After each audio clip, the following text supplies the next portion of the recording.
इस लेक्चर का जो टॉपिक है वो है हमारा फाइनल कंट्रोल एलिमेंट्स। ठीक है, मींस ऐसे एलिमेंट्स जो हमारी न्यूमेटिक एयर है जो डायरेक्ट होके आई है डायरेक्शन कंट्रोल वाल्व के थ्रू, उसको फाइनल कंट्रोलिंग हमें करनी है। मींस उसकी जो हमें फ्लो को कंट्रोल करना होता है कई बार, ठीक है, और उसके प्रेशर को कंट्रोल करना होता है। ठीक है, तो ये सारे जो एलिमेंट होंगे वो फाइनल कंट्रोल एलिमेंट्स के अंदर आएंगे। ओके, तो इसमें सबसे पहला है थ्रोटल वाल्व। ठीक है, तो थ्रोटल वाल्व का मतलब क्या है कि ये थ्रोटल वाल्व एयर की डायरेक्शन में, जब हम इसको एयर की लाइन में हम इसको फिट करेंगे तो क्या होगा कि इस थ्रोटल वाल्व के थ्रू हम उसका प्रेशर कंट्रोल कर सकते हैं, उसके फ्लो को कंट्रोल कर सकते हैं, ठीक है, उसकी डिस्चार्ज रेट को कंट्रोल कर सकते हैं। तो उसका न्यूमेटिक सिंबल ये है इस तरह से, ऐसे ये दो लाइनें और इस पर एक एरो का सिंबल। तो एरो का सिंबल रिप्रेजेंट करता है कि हम इसकी जो ओपनिंग को वेरी कर सकते हैं, इसके फ्लो को वेरी करा सकते हैं। ठीक है, this is the symbol. Okay, तो ये आपका न्यूमेटिक जो सर्किट होते हैं उसमें इसी सिंबल का हम यूज़ करते हैं फ्लो कंट्रोल वाल्व के लिए, थ्रोटल वाल्व के लिए। ठीक है, इसका स्कीमेटिक डायग्राम ये है कुछ इस तरह से कि एक पाइप है, ठीक है, उस पाइप में जो है एक आपका एक एडजस्टेबल स्क्रू लगा हुआ है। इस एडजस्टेबल स्क्रू को रोटेट करा के क्लॉकवाइज और एंटी क्लॉकवाइज, ये जो इसकी ओपनिंग है पाइप के अंदर, इसको हम कंट्रोल कर सकते हैं, इसको नैरो या वाइड कर सकते हैं। ठीक है, तो ये तो खुद समझ में आ रहा होगा कि अगर ओपनिंग वाइड होगी तो इसका जो फ्लो होगा वो काफ़ी तेज़ होगा, और इसकी जो ओपनिंग होगी अगर वो नैरो होगी, उसकी ओपनिंग को अगर हम कम कर देंगे तो फ्लो जो है वो रिड्यूस हो जाएगा, डिस्चार्ज रेट जो है वो रिड्यूस हो जाएगी। ठीक है, तो जब अगर डिस्चार्ज रेट या फ्लो अगर रिड्यूस होगा तो इवेंचुअली आपका प्रेशर भी रिड्यूस हो जाएगा आगे की लाइन में। ठीक है, तो इस तरह से थ्रोटल वाल्व जो है वर्क करता है। इसको समझने के लिए मैं आपको एक वीडियो दिखाना चाहूँगा। देखिए, ये आपका फ्लो है, ठीक है, 10 ग्राम पर मिनट, और जैसे ही हम इसको जो है वाल को क्लोज कर देते हैं तो ये हो जाता है 0 ग्राम पर मिनट। ठीक है, और सपोज कीजिएगा ये अभी चल रहा है। ठीक है, तो अगर इसकी ओपनिंग पूरी वाइड है, ठीक है, अगर वाइड ओपनिंग है पूरी, तो ये पूरा का पूरा फ्लो जो है निकल जाएगा। ठीक है, 10 ग्राम पर मिनट। अब अगर हमने इसकी ओपनिंग को नैरो कर दिया तो ये 5 ग्राम पर मिनट। ठीक है, और अगर हमने इसको फुल्ली क्लोज कर दिया और इसको टाइट कर दिया तो इसकी जो फ्लो है वो ज़ीरो भी हो सकती है। ठीक है, बिल्कुल ज़ीरो भी कर सकते हैं हम इसको। तो ये इसकी वर्किंग है, इस तरह से ये काम करता है। ओके, तो ये था हमारा थ्रोटल वाल्व, और इसको न्यूमेटिक सर्किट में कई प्लेस पे हम यूज़ करते हैं। तो स्टार्टिंग में हम भी इसको यूज़ करते हैं सर्विस यूनिट में, और आगे 6 सिलेंडर से जस्ट पहले भी हम इसकी यूटिलाइजेशन होता है to control the flow to the cylinder. Okay, next है हमारा चेक वाल्व और नॉन रिटर्न वाल्व। ठीक है, तो ये एक ऐसा वाल्व है कि अगर हम इसको पाइपलाइन में लगा दें, ठीक है, न्यूमेटिक या हाइड्रोलिक किसी भी टाइप की पाइपलाइन में अगर हम इसको प्लेस कर दें तो इसका फंक्शन क्या होता है कि एक डायरेक्शन में फ्लो को अलाउ करता है। ठीक है, फुल पेस में, जिस जिस स्पीड से, जिस प्रेशर से जो फ्लो आ रहा है उसी स्पीड से ये अलाउ करेगा। ओके, लेकिन इन केस अगर फ्लो की डायरेक्शन रिवर्स हो जाती है तो ये क्या कर देगा, उसको स्टॉप कर देगा। ठीक है, तो ये एक छोटा सा एलिमेंट होता है, इसके अंदर एक डायाफ्राम टाइप एक डिस्क होती है। ठीक है, और इसके पीछे एक जो है रबर की सीट होती है। तो क्या होगा कि अगर इस डायरेक्शन में फ्लो होगा तो ये इसके आगे को पुश करेगी और फ्लो जो है आपका चलता रहेगा साइड से होके, बाईपास होके। ठीक है, लेकिन अगर फ्लो की डायरेक्शन रिवर्स हो जाती है तो ये फ्लो जब इस पे डिस्क पे प्रेशर लगाएगा तो ये इस सीट पे जाके टिक जाएगा, मीन्स यहाँ से ये स्टील पैक हो जाएगा। अब फ्लो जो है रिवर्स में नहीं जा सकता। तो ये चेक वाल्व जनरली अगर आपने इसको कहीं देखा होगा तो जब किसी घर में बाहर से पानी आता है, ठीक है, बाहर किसी बड़े टैंक से पानी आता है तो इस नॉन रिटर्न वाल्व का हम यूज़ करते हैं। ओके, मीन्स ये घर में पानी आने तो देता है, लेकिन जब वहाँ फ्लो रुक जाता है, पानी आना बंद हो जाता है, तो क्या होगा कि पानी अगर रिवर्स में जाएगा तो पूरा टैंक खाली हो जाएगा घर का। तो वहाँ पे हम ये चेक वाल्व का यूज़ करते हैं। तो कई बार जब टैंक ख़राब हो जाता है तो ये चेक वाल ख़राब होने की वजह से पूरा टैंक खाली हो जाता है, ठीक है। तो इसका फंक्शन यही है कि रिवर्स की डायरेक्शन को ये स्टॉप करता है। अब न्यूमेटिक में इसका सिंबल क्या है, ये इस तरह का कुछ सिंबल होगा, मींस ये ओपनिंग को रिप्रेजेंट कर रहा है, और ये जो बॉल है और ये स्प्रिंग का अरेंजमेंट जो है ये इसको रिप्रेजेंट कर रहा है कि चेक वाल के मैकेनिज्म को। मींस अगर इस डायरेक्शन में फ्लो आएगा ऐसे, ठीक है, ऐसे अगर फ्लो आएगा तो क्या होगा कि ये इसको पुश करके स्प्रिंग को फ्लो जो है साइड से निकल जाएगा। लेकिन अगर फ्लो की डायरेक्शन रिवर्स होती है तो ये ओपनिंग को क्लोज कर देगा, तो फ्लो को रिवर्स डायरेक्शन में नहीं चलने देगा, ठीक है। तो इसके रिगार्डिंग भी एक वीडियो आप देख सकते हैं, ये इस तरह की एक वीडियो है, देखिए ये मेन हाउसिंग है इसकी, ठीक है, ये स्प्रिंग है और इसकी सीट है। तो अब अगर देखिएगा इसमें जो जस्ट उल्टा है, अगर इधर से आपका फ्लो हो रहा है इस डायरेक्शन से, ठीक है, तो क्या होगा कि फ्लो होता रहेगा, चलता रहेगा, ये फ्री फ्लो होता रहेगा, ठीक है। And if the flow is reversed, ठीक है, तो क्या होगा कि ये जो इसकी डिस्क है ये सीट को क्लोज कर देगी, ओपनिंग को जो है इसकी फ्लो की ओपनिंग को क्लोज कर देगी। तो ये क्या हो जाएगा, वाल्व जो है फ्लो को रोक देगा, स्टॉप कर देगा, ठीक है। तो इसका सिंबल भी है ये, तो इसी सिंबल का हम यूज़ करते हैं अपने न्यूमेटिक सर्किट्स में, ठीक है। तो इस तरह से इसकी फंक्शनिंग होती है। अब नेक्स्ट है हमारे पास one way flow control valve, ठीक है। अभी तक जो हमने पढ़ा, जो दो वाल्व पढ़े, उसमें ये था कि वो फ्लो को कंट्रोल करेगा इन आइदर डायरेक्शन, ठीक है। ये ऐसा वाल्व है जो दोनों डायरेक्शन में फ्लो को कंट्रोल करेगा। मींस अगर एयर इस ओपनिंग से इस वाले डायरेक्शन में जा रही है तब भी ये फ्लो को कंट्रोल करेगा, और अगर इसकी डायरेक्शन रिवर्स होती है तो भी ये उसी पेस में फ्लो को कंट्रोल करेगा, बिकॉज जो इसकी ओपनिंग है वो उसका जो साइज है वो चेंज नहीं हो रहा है इन आइदर डायरेक्शन। तो ये both way flow control valve है, तो जनरली इसको फ्लो कंट्रोल वाल्व बोल देते हैं। लेकिन कई बार हमें ऐसी रिक्वायरमेंट होती है कि अगर एक डायरेक्शन में फ्लो को कंट्रोल करना है मगर दूसरी डायरेक्शन में फ्लो को कंट्रोल नहीं करना है, तो ऐसी कंडीशन में हम जो वाल्व यूज़ करते हैं उसका नाम होता है one way flow control valve, ठीक है। तो इसमें इन दोनों का कॉम्बिनेशन होता है, जो फ्लो कंट्रोल वाल्व का और चेक वाल्व का कॉम्बिनेशन होता है, ठीक है। तो इसका सिंबल भी इस तरह से बनाया हुआ है कि दोनों के कॉम्बिनेशन से आपको ये दिखाई देगा कि ये जो है this works in combination of check valve and flow control valve. आइए देखते हैं कैसे काम करता है। सिंबल से समझते हैं पहले। इन केस अगर एयर इस डायरेक्शन से इस डायरेक्शन को जा रही है, ठीक है, आपने कुछ इस तरह से कनेक्ट किया कि एयर का डायरेक्शन यहाँ से यहाँ पे है ऐसे, तो क्या होगा कि यहाँ आते ही इस नोड पे एयर दो पार्ट में डिवाइड होगी, लेकिन यहाँ आते ही इसको ओपनिंग क्लोज मिलेगी, तो एयर यहाँ से आगे नहीं जाएगी। केवल एक ही रास्ता बचा है एयर के पास में, ये वाला, और यहाँ पे हमने इसको कंट्रोल किया हुआ है फ्लो को, ठीक है।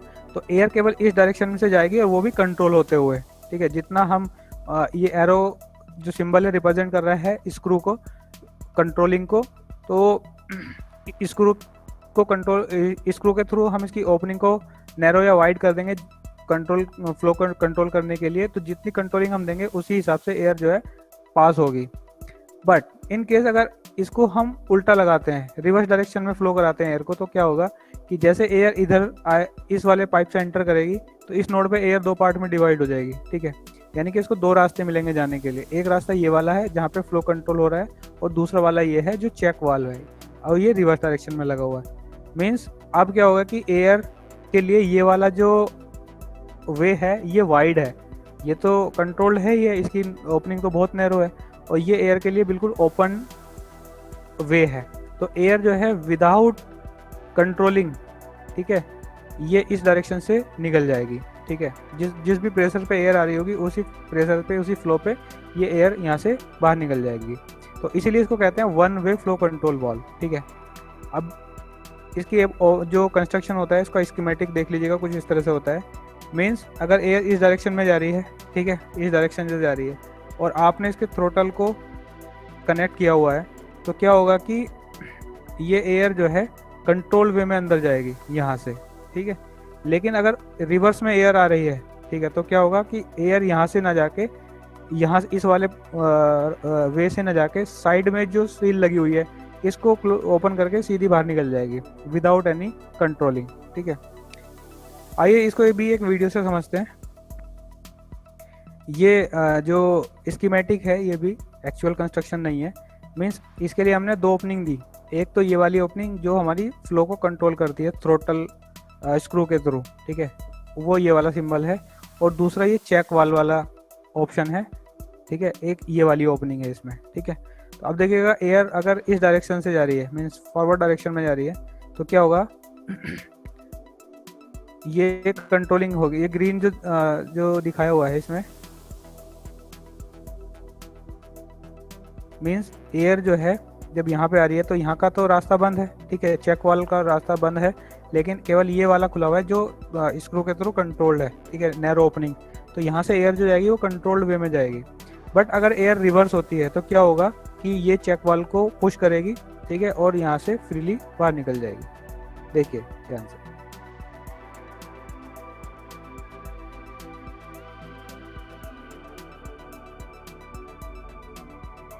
देखो अभी जब रिवर्स डायरेक्शन में एयर चल रही है, ठीक है, इसको ब्लू से दिखाया गया रिवर्स डायरेक्शन को, तो क्या होगा कि ये चेक वाल को पुश करेगी और जो है वाइड ओपनिंग से बाहर निकल जाएगी।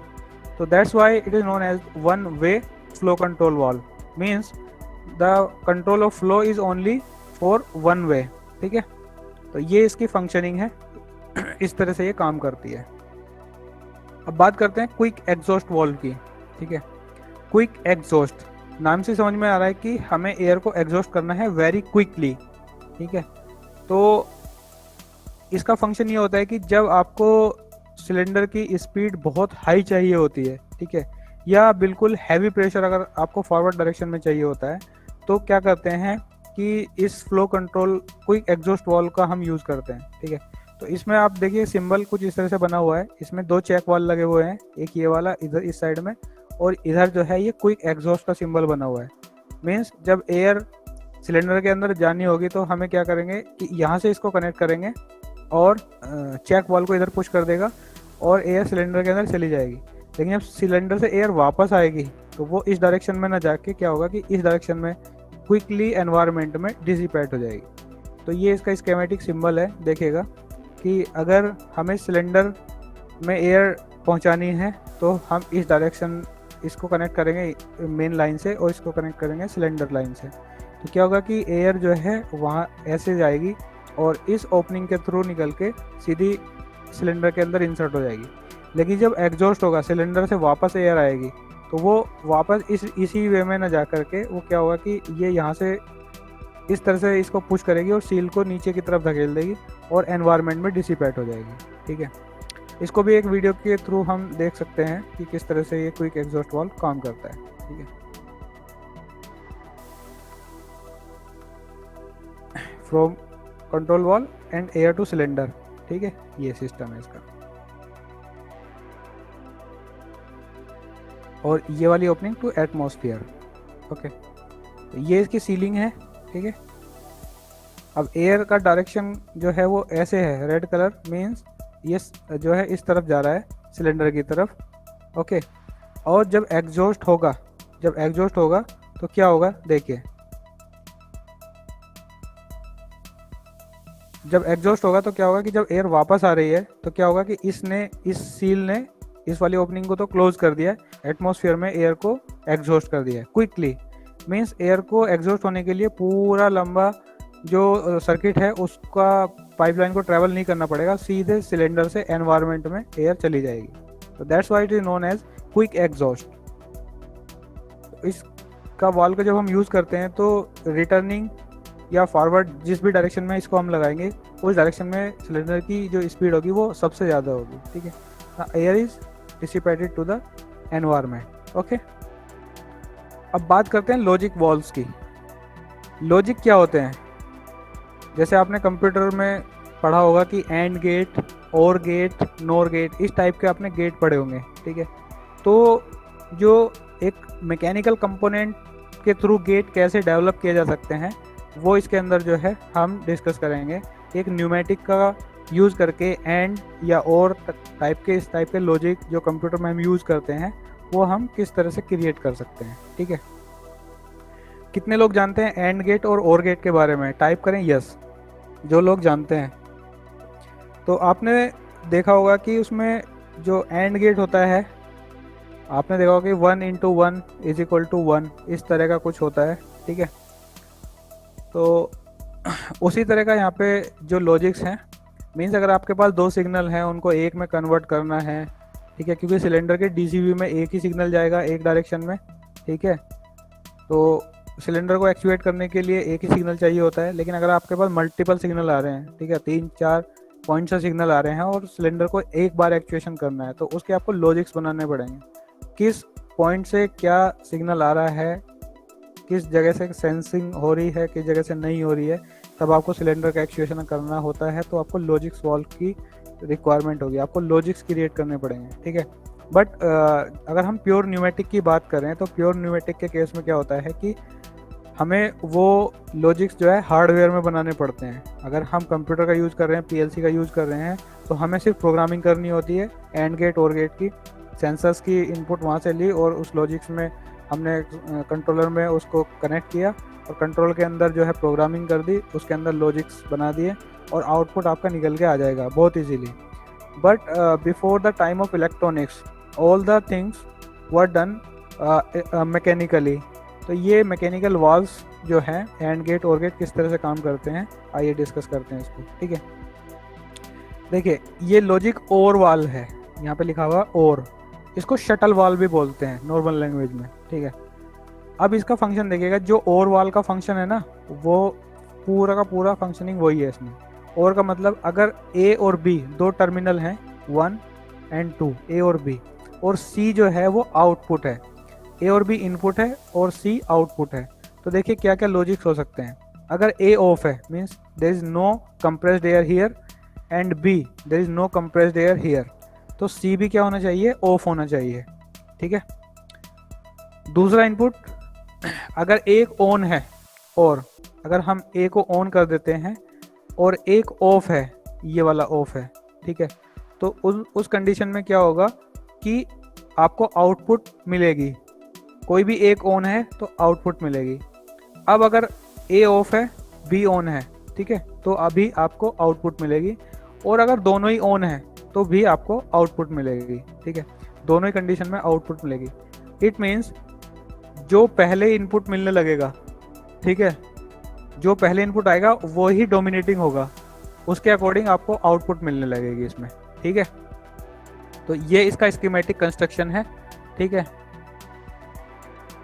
सो we were talking about the or logic, ठीक है। तो it means if there is any one signal at the inputs, ठीक है, ए और बी, आपको आउटपुट मिलेगा सी पे, ठीक है। तो ये आपका और गेट इस तरह से काम करता है। तो दोनों यहाँ पे सिचुएशन बना रखी है कि चाहे ए पे सिग्नल हो या बी पे सिग्नल हो, आपको आउटपुट मिलेगा, ठीक है। अब इसका ग्राफिकल सिंबल देखिएगा, ये ग्राफिकल सिंबल मीन्स दो चेक वाल्व हैं जो अपोजिट डायरेक्शन में लगे हुए हैं, ठीक है, और ये इनके बीच में से आउटपुट निकली हुई है। अब सीधी सी बात है कि अगर इधर से एयर आएगी तो इस चेक वाल्व की जो बॉल है वो बी को क्लोज कर देगी, एयर ए के थ्रू सी में चली जाएगी, और अगर बी के थ्रू एयर आएगी तो क्या होगा कि इस चेक वाल्व को इधर पुश कर देगी और बी से सी में ओपनिंग में एयर चली जाएगी, ठीक है। तो ये इसका वर्किंग है, ठीक है। इसी तरह का कंस्ट्रक्शन होता है इसके अंदर भी, ठीक है। समझिए इसको कि जैसे ए पे एयर आई, ठीक है, ये कंप्रेस्ड एयर है हाई प्रेशर पे, तो ये जो आपका मैंड्रल है छोटा सा, ठीक है, या पिस्टन इसको हम कह सकते हैं, तो ये इसको पुश करके इस वाली ओपनिंग पे जाके यहाँ पे सील पे टिका देगा और एयर का रास्ता यहाँ से ए से सी तक बन जाएगा, ठीक है। अब अगर ए पे सिग्नल नहीं है जैसा कि यहाँ दिखाया हुआ है और बी पे सिग्नल आ रहा है, बी पे सिग्नल का मतलब क्या है कि कंप्रेस्ड एयर, तो कंप्रेस्ड एयर जब यहाँ पे पहुंचेगी तो इस पिस्टन को पुश करेगी, तो ये वाली तो ओपनिंग खुल जाएगी और ये वाली ओपनिंग क्लोज हो जाएगी, ठीक है, ए वाली। तो अब रास्ता बी से सी तक का बन गया, ये ऑटोमेटिक चलेगा, इसको हमें मैनुअली नहीं करना कुछ भी, ठीक है। तो इसीलिए इसको हम लॉजिक्स कह रहे हैं। अगर इसमें हम अगर लीवर हाथ से पुश करके या कोई और मैकेनिज्म लगा के करते तो ये लॉजिक ही क्यों कहलाता है, ये तो मैनुअल कंट्रोल हो गया। जैसे अभी तक हमने जो वॉल्व्स देखे हैं, जैसे पुश बटन हो गया या लिमिट स्विच हो गया या रोलर ऑपरेटेड स्विच हो गया, वो इसी तरह से तो काम करते हैं, ठीक है ना, या डीसीवी हो गया, ठीक है, तो वो भी इसी तरह से काम करता है, बट यहाँ पे जो फंक्शनिंग हो रही है वो कंप्रेस्ड एयर के थ्रू अपने आप ही हो रही है, तो that's why it is automatic but it is mechanical. ठीक है, इसमें कोई इलेक्ट्रिसिटी इलेक्ट्रॉनिक सिग्नल इन्वॉल्व नहीं है इसके अंदर। ठीक है, गेटिंग माई पॉइंट। अब बात करते हैं एंड गेट की। ठीक है, एंड गेट को हम बोलते हैं शटल वाल्व। ठीक है, अब एंड गेट का मतलब क्या होता है? एंड का मतलब दोनों पॉइंट पे जब आपको इनपुट मिलेगी तभी आउटपुट बाहर मिलेगा। ठीक है, तो जैसे यहाँ पे ये ए और बी दो इनपुट टर्मिनल है, ए और बी, और आउटपुट टर्मिनल है सी। ठीक है, तो मीन्स अगर ए ऑफ है बी ऑफ है तो सी ऑफ होगा, there is no output there. अगर एक ऑन है दूसरा ऑफ है तब भी आपको आउटपुट नहीं मिलेगा। ठीक है, अगर इसी तरह से ए ऑफ है बी ऑन है तब भी आपको आउटपुट नहीं मिलेगा। अगर दोनों ऑन है ए और बी, जब दोनों ऑन होंगे तभी सी जो है आपको ऑन मीन्स आउटपुट यहाँ पे मिलेगा। ठीक है, देखो समझते हैं इस चीज़ को। इसमें क्या है कि उसमें जो हमारा और गेट था एक पिस्टन का यूज करा था, इसमें डबल पिस्टन है। ठीक है, और ये सील अंदर की तरफ है, बाहर की तरफ नहीं है। ठीक है, तो क्या होगा कि अगर बी पे इनकेस बी पे सिग्नल मिल रहा है, बी पे ऑन मिल रहा है यहाँ पे, ठीक है, तो क्या होगा कि ये जो सील है ये पिस्टन कंप्रेस्ड एयर के थ्रू पुश होगा और इस सील पे जाके टिक जाएगा। मीन्स ये जो आपकी ओपनिंग है ये क्लोज हो गई। ठीक है, एयर यहाँ से जानी थी, इसका रास्ता बंद हो गया। ठीक है, तो देयर इज नो आउटपुट। ठीक है, अगर हमने बी को ऑन कर रखा है तो there is no output. In case अगर ए को ऑन कर रखा है, मतलब यहाँ पे कंप्रेस्ड एयर है और यहाँ पे नहीं है, ठीक है, तो क्या होगा ये वाला पिस्टन जो है कंप्रेस्ड एयर इसको पुश करेगी और ये यहाँ से इसको क्लोज कर देगा इस रास्ते को। ठीक है, तो भी क्या हो गया, there is no output. Means A on है, there is no output. In case अगर ये आपका दोनों तरफ कंप्रेस्ड एयर आ रही है, मतलब दोनों तरफ सिग्नल अगर आ रहा है, तो क्या होगा कि ये जो पिस्टन इधर से फोर्स लगाएगा कंप्रेस्ड एयर इस पिस्टन पे, और इस पिस्टन पे इधर से फोर्स लगाएगा। अब दोनों बराबर हैं, तो क्या होगा कि ना तो ये इस सील पे टिकेगा और ना ही ये इस सील पे टिकेगा, ना तो इधर का रास्ता बंद होगा ना ही इधर का रास्ता बंद होगा। ठीक है सर, ये जो पिस्टन रहेगा बीच में मूवेबल रहेगा ना? यस, तभी तो इधर उधर मूव कर रहा है। ठीक है, तो ये पिस्टन जो है बीच में एक मतलब इसको जो है दोनों तरफ से ओपनिंग मिल जाएगी। ठीक है, तो क्या होगा कि जब दोनों तरफ से ओपनिंग मिल जाएगी तो आप के लिए जो एयर के लिए जो है सी का रास्ता जो है ओपन हो जाएगा, तब आपको सी पॉइंट पे आउटपुट मिलेगा। ठीक है, इन केस अगर किसी एक डायरेक्शन में फ्लो या कंप्रेस्ड एयर का जो प्रेशर है वो कम भी होता है, तब भी आपको आउटपुट मिल जाएगा, क्योंकि कुछ ना कुछ ओपनिंग जो है आपको ज़रूर ये प्रोवाइड कर ही देगा। ठीक है, किसी ना किसी डायरेक्शन से। तो जब दोनों तरफ इनपुट होगा तभी आपको आउटपुट मिलेगा, अदरवाइज नहीं मिलेगा आउटपुट। ठीक है, तो इसमें जो है इसका ये सिंबल है, ये पॉपुलर सिंबल है, सबसे ज़्यादा हम इसी का यूज़ करते हैं, ये वाला तो हम यूज़ नहीं करते जनरली।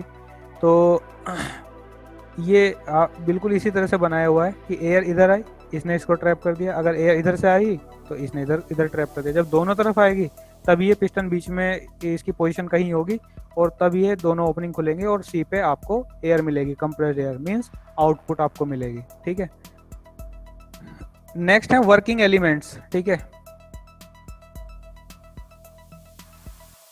वर्किंग एलिमेंट्स मीन्स आपके पिस्टन, सिलेंडर और पुश बटन, ये सब वर्किंग एलिमेंट्स में आते हैं। ठीक है, देखो, तो अगर हमें सर्किट बनाना होगा तो हम कैसे बनाएंगे कि ये आपका पिस्टन है और ये आपका DCV है। ठीक है, और ये हमने इसको कंप्रेस्ड एयर से कनेक्ट कर दिया। ये 5/2 वे स्प्रिंग रिटर्न है। तो अब क्या होगा कि अगर हम इसको पुश करेंगे तो ये जो है एयर की डायरेक्शन जो है इधर हो जाएगी, ऐसे ये पोजीशन 2 पे चला जाएगा, और अगर इसको हम रिलीज कर देंगे तो स्प्रिंग से रिटर्न होके फिर से पोजीशन 1 पे आ जाएगा। ओके, ठीक है, देखो इस तरह से। तो जो वर्किंग एलिमेंट है मीन्स जो आपके एक्चुएटर्स हैं वो आपके 3 टाइप के होते हैं। पहला है आपका न्यूमेटिक सिलेंडर्स। ठीक है, जो लीनियर मोशन प्रोवाइड करेंगे आपको। ये आपके सिंगल एक्टिंग भी हो सकते हैं, डबल एक्टिंग भी हो सकते हैं, ठीक है। और इनका जो वेरिएशन है वो आपकी 5 स्ट्रोक से लेकर के 2 मीटर स्ट्रोक तक हो सकते हैं, ठीक है। और उससे अगर लेंदी अगर स्ट्रोक आपको चाहिए तो वो रोडलेस सिलेंडर हम यूज़ करेंगे, ठीक है। तो वो अलग कंस्ट्रक्शन है, तो वो भी कहलाते सिलेंडर ही हैं, लेकिन आपको सिलेंडर में हमेशा लीनियर मोशन मिलेगा, ठीक है। दूसरा है आपका न्यूमेटिक रोटरी एक्चुएटर्स। ये आपको रोटरी एक्चुएशन प्रोवाइड करेंगे, मीन्स रोटरी मोशन। जब आप इसमें कंप्रेस्ड एयर इनपुट कराओगे तो ये घूमने लगेंगे, ठीक है। तो रोटरी एक्चुएशन आपको मिलेगा इसमें, ठीक है। तीसरे हैं pneumatic semi rotary actuators. Semi rotary का मतलब ये जो एक्चुएटर हैं ये फुल रोटेशन 360 रोटेशन ना देके ये किसी एंगल पर रोटेशन देंगे। तो इनकी रेंज जो है आपकी कोई भी एंगल हो सकता है, किसी पर्टिकुलर एंगल से 15 डिग्री, 30 डिग्री, 180 डिग्री, ठीक है, 270 डिग्री, इस तरह का इनका रोटेशन एंगल हो सकता है। तो ये टू एंड फ्रो मोशन करते हैं बस, ठीक है। मीन्स अगर एक बार एंटी क्लॉकवाइज घूम रहे हैं तो दूसरी बार क्लॉकवाइज रोटेशन होगा, ठीक है। इस तरह से इनका रोटेशन होता है। और ये रोटरी जो होते हैं इनका 360 रोटेशन चलता ही रहता है कॉन्स्टेंटली, ठीक है। तो न्यूमेटिक सिलेंडर्स तो आपने अभी देखे ही हैं, ठीक है, हमारे फेस्टो लैब के अंदर भी हैं। और जो है कई प्लेसेस पे यूज होते हैं, जैसे न्यूमेटिक ब्रेक्स वगैरह होते हैं, या वहाँ पे सब न्यूमेटिक सिलेंडर ही यूज होते हैं, ठीक है। बस उसी के अंदर जो है डोर ओपन क्लोज करने के लिए न्यूमेटिक सिलेंडर यूज करते हैं, ठीक है। रोटरी एक्चुएटर्स आपने देखा होगा कि जो बड़े बड़े टायर्स वगैरह चेंज करते हैं ट्रकों के, तो वो एक एक्चुएटर्स ऐसा लेते हैं जो नट बोल्ट ओपन या क्लोज करता है, तो वो कंप्रेस्ड एयर से ही चलता है, तो वो रोटरी एक्चुएटर है। मतलब बोल्ट को टाइट करने के लिए कंटिन्यूस रोटेशन मोशन चाहिए होता है, ठीक है। कहीं to and fro rotation motion चाहिए होता है तो हमें सेमी रोटरी एक्चुएटर्स की रिक्वायरमेंट होती है, ओके। तो ये न्यूमेटिक सिलेंडर्स हैं, ठीक है। इसका सिंबल अलग अलग टाइप के सिलेंडर्स का अलग अलग सिंबल्स होते हैं, ठीक है। ये आपका डबल एक्टिंग सिलेंडर है, ठीक है। इसमें 2 ओपनिंग बनी हुई है, मीन्स ये दोनों डायरेक्शन में कंप्रेस्ड एयर से एक्चुएशन देगा। और ये सिंगल एक्टिंग सिलेंडर का स्कीमेटिक कंस्ट्रक्शन है, सिंबल है। तो इसमें एक स्प्रिंग लगी होती है अंदर की तरफ, मीन्स अगर आपको इसको फॉरवर्ड कराना है तो कंप्रेस्ड एयर आप इसके अंदर इंसर्ट करेंगे, और अगर रिटर्न करना है तो बस कंप्रेस्ड एयर को रिमूव कर देंगे सिर्फ वहाँ से, ठीक है। तो क्या होगा, ये स्प्रिंग की फोर्स से रिटर्न हो जाएगा, ठीक है। और इनकी जो शेप है, ये पॉसिबल जो शेप एंड साइज़ हो सकते हैं वो मैंने यहाँ पे इसमें फ़ोटो लगाया हुआ है, ठीक है। तो ये इस टाइप के भी हो सकते हैं, इस टाइप के भी हो सकते हैं, डबल गाइड रोड वाले भी हो सकते हैं, ठीक है। इनके एंड पे क्या ऑपरेशन आपको कराना है उसके अकॉर्डिंग आपको यहाँ पे एंड इफेक्टर लगाना पड़ेगा, ठीक है। ये इस तरह से भी हो सकता है। किसी भी एप्लीकेशंस के लिए ये अलग अलग टाइप के शेप और साइज़ के सिलेंडर हो सकते हैं, ठीक है। और ये लीनियर मोशन ही प्रोवाइड करते हैं। इन केस अगर आपको रोटरी मोशन एक्वायर करना हो तो क्या करना पड़ेगा, एक रैक एंड पिनियन मैकेनिज्म होती है, ठीक है, या और भी मैकेनिज्म होती हैं जो लीनियर मोशन को रोटरी मोशन में कन्वर्ट कर सकती हैं। तो इस टाइप की मैकेनिज्म इनके साथ अटैच करके हम रोटरी मोशन को एक्वायर कर सकते हैं, ठीक है। तो ये हैं हमारे एक्चुएटिंग एलिमेंट्स, एक्चुएटर्स, ठीक है। ये है हमारे रोटरी एक्चुएटर्स। तो रोटरी एक्चुएटर्स का सिंबल इस तरह से होता है, ठीक है। ये एक सर्किल बना होता है और इस तरह से ये डबल एक्टिंग का सिंबल है, और यहाँ पे ये डायरेक्शन है, मतलब दोनों डायरेक्शन में रोटेट कर सकते हैं, ठीक है। पॉसिबली इनका शेप और साइज कुछ इस तरह से होता है, लेकिन मार्केट में आज की डेट में बहुत वैरायटी है, तो ज़रूरी नहीं है कि इसी शेप और साइज़ का इसमें लिमिटेशन हो। In number of shape and size are available in the market, ठीक है। और जो भी रिक्वायरमेंट है उसके अकॉर्डिंग आप कंपनी, उसकी कैपेसिटी, उसका लुक आप सेलेक्ट करके यूटिलाइज कर सकते हैं मैकेट्रॉनिक्स में, ठीक है, ऑटोमेशन में। तो these are the some rotary actuators, ठीक है। ये सेमी रोटरी एक्चुएटर्स हैं, ठीक है। तो सेमी रोटरी एक्चुएटर्स मीन्स इस तरह का सिंबल होगा, ठीक है। यहाँ पे ये हाफ सर्किल है और ये 2 डायरेक्शन मीन्स डबल एक्टिंग, और यहाँ पे एक रोड निकली हुई है, ठीक है, ये रिप्रेजेंट कर रही है इसकी रोड। तो अब इनका जो कंस्ट्रक्शन होता है वो वेन टाइप भी होता है, रैक एंड पिनियन टाइप भी होता है, कई टाइप के होते हैं, ठीक है। तो ये रैक एंड पिनियन टाइप का मैंने यहाँ पे सिंबल लगाया हुआ है, मीन्स एक न्यूमेटिक सिलेंडर यहाँ है, एक न्यूमेटिक सिलेंडर यहाँ है, बीच में हमने कनेक्ट कर दिया रैक एंड पिनियन, ठीक है। एक रैक होता है सीधा गियर, ठीक है, 2 फीट बार, और पिनियन होता है एक छोटा सा गियर, उसके अंदर एक रोड लगी हुई होती है, ठीक है। तो क्या होगा कि जब इधर को इस डायरेक्शन में जब एयर आएगी, एयर इंसर्ट होगी, तो ये ऐसे पुश करेगा तो ऐसे रोटेट करेगा ये, ठीक है। और जब इस डायरेक्शन में एयर आएगी तो ये क्या करेगा, इस डायरेक्शन इसको इधर पुश करेगा तो ये उसके जस्ट रिवर्स डायरेक्शन में रोटेट करेगा। तो ये सेमी रोटरी है, ठीक है, मीन्स फुल रोटेशन इसमें आपको कभी नहीं मिलेगा, एक पर्टिकुलर एंगल पे ही आपको मिलेगा। उसके एंगल को हम वेरी भी कर सकते हैं, जरूरी नहीं है कि अगर आपने किसी पर्टिकुलर एंगल के लिए रोटेशन के लिए ले लिया, सपोज दैट 180 डिग्री के लिए ले लिया और आपको चाहिए केवल 90 डिग्री, तो उसको आप सेट भी कर सकते हैं, ठीक है, तो वो हो जाता है। तो फ्रेंड्स ये थे हमारे रोटरी एक्चुएटर्स, ये न्यूमेटिक के केस में जो मैक्सिमम कंपोनेंट्स थे वो हमने डिस्कस कर लिए हैं, ठीक है। अब नेक्स्ट लेक्चर में हम पढ़ेंगे electronics element means solenoid valve, ठीक है। सोलेनॉइड हम पढ़ चुके हैं, सोलेनॉइड किस तरह से काम करती है। अब ये सोलेनॉइड न्यूमेटिक वाल्व के कॉम्बिनेशन में किस तरह से वर्क करती है और इसको किस तरह से हम ऑटोमेशन में, मैकाट्रॉनिक्स में यूज़ करते हैं, we will discuss in the next lecture, okay.